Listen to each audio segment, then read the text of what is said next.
sejak kedatangan Amin Rais ya tanggal 5 Juni ke gedung MPR menemui Ketua MPR Bambang Susatyo yang dia menyatakan penyesalannya amandemen Undang-Undang 45 yang dilakukan pada masa era dia menjadi Ketua MPR. Nah, dia mengatakan niatnya dia saat itu untuk melakukan amandemen adalah dalam rangka tidak terjadinya money politik dalam kekuasaan. Karena kalau di DPR mungkin dia berasumsi bahwa orang DPR kalau diadakan penyuapan money politik itu nggak terlalu banyak uangnya. Tapi kalau dengan menggunakan masyarakat 260 jiwa masyarakat Indonesia, karena uangnya akan menggunakan uang banyak. Itu pemikiran dia. Padahal ya mereka tidak melihat bagaimana kekuatan setelah reformasi, kekuatan oligarki untuk menguasai ekonomi keuangan negara Indonesia. Dia sudah monopoli dan mereka bisa melakukan pemilihan suara untuk baik di legislatif maupun pemilihan presiden. Nah, ini kita bisa lihat bagaimana dalam periode pemilihan yang terjadi sejak era setelah Megawati masuk era SBY, masuk eranya Jokowi, itu terjadi perbuatan kegiatan money politik oleh oligarki itu nyata. Cuman pada saat waktu zaman Megawati, Gus Dur, SBY tidak ada pengakuan. Tapi setelah terjadinya kegaduhan dalam pemilihan 2019 dan 2024, masing-masing sudah mengakui bahwa terjadi money politik dilakukan oleh oligarki untuk mempertahankan kekuasaan. Baik itu dengan pilkada, pileg maupun pilpres. Nah, pengakuan itu yang diakui mereka pada pelakunya sendiri, yang menyebabkan timbullah yang tadinya monopoli kekuasaan oligarki yang terlalu kuat, di mana dia bisa mengatur tentang hajat hidup rakyat, dia mengatur tentang kedaulatan rakyat, dia mengatur tentang hukum kedaulatan bangsa, dia mengatur tentang monopoli ekonomi, politik dan sosial budaya, tentang nilai-nilai kebangsaan yang dipunyai bangsa Indonesia. Nah, ini kita lihat bagaimana banyak peraturan perundang-undangan diberlakukan hanya untuk kepentingan mereka sendiri. Contoh, kayak proyek sekarang yang namanya proyek nasional, kepentingan nasional, itu pada sekarang menguntungkan oligarki semua. Contoh, PIK.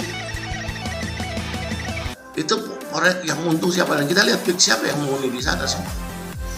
Kontrol hukumnya nggak ada. Bahkan lembaga hukum sekarang banyak orang nggak percaya di lembaga hukum.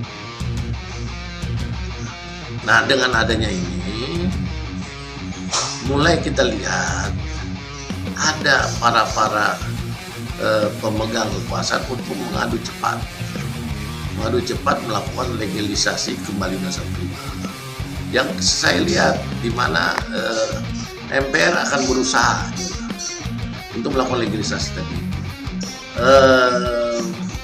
DPD melalui lainnya juga kita lihat dia akan melakukan.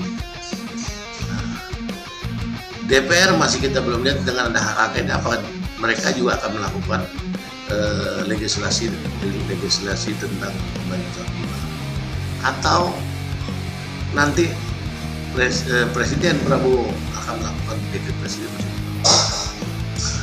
atau ada gerakan people power yang akan terjadi untuk melakukan gerakan. Nah, kondisi ini saya melihatnya Prabowo harus segera melakukan tindakan karena dia sudah menjadi presiden Indonesia hanya untuk melakukan dekret. Kalau Prabowo tidak akan ditinggal atau ditinggal oleh bangsa Indonesia, dan dia tidak bisa membawa nama harum keluarganya,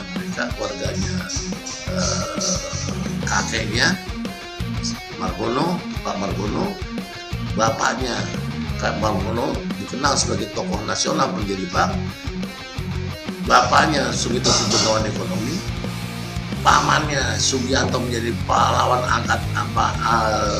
Akademi Militer pertama yang melakukan pertempuran perlawanan. Nah, Prabowo harus juga, saya yakin Prabowo juga mampu untuk meninggalkan jejak, mengembalikan Undang-Undang 45 sebagai yang asli dan meletakkan dasar-dasar kebangsaan yang dilakukan.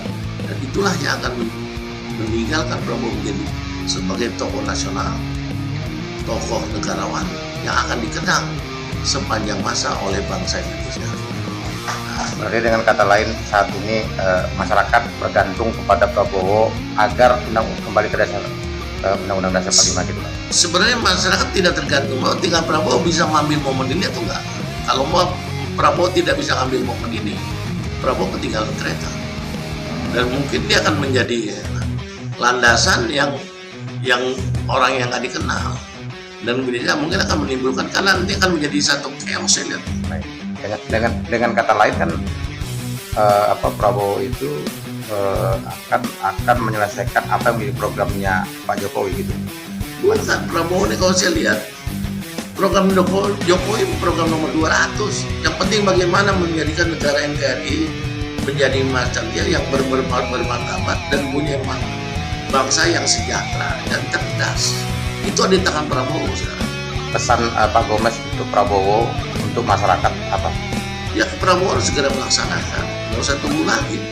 Dan itu udah momen, dan itu emang hak, kalau saya lihat hak beliau dari Tuhan Yang Maha Esa untuk sebagai yang namanya, kalau kita bicara tentang nama Jayabaya ini layak Prabowo yang namanya si Satria Peningkit. Dan itu pernah ngomong bahwa Prabowo harus Satria Peningkit. Bagaimana dianiaya, dia di penjara, dicopot, ditentang, dipermalukan, dia keluar negeri. Ini Satria Peningkit yang ditunggu. Sekarang apakah Prabowo menjadi Satria Peningkit atau menjadi orang yang dilewat sebagai orang goro-goro yang mengantar Satria Peningkit untuk menjadikan negara Indonesia menjadi macan Asia yang disegani. Kalau saya melihatnya dari Prabowo almarhum Permati, Jayabaya, Prabowo orang yang sejak, dan dengan kejadian kehidupan yang dijalani Prabowo Satria Peningkit yang menentukan Indonesia menjadi macan Asia, menjadi masyarakat yang sejahtera dan cerdas sesuai dengan 45. Terima kasih Pak.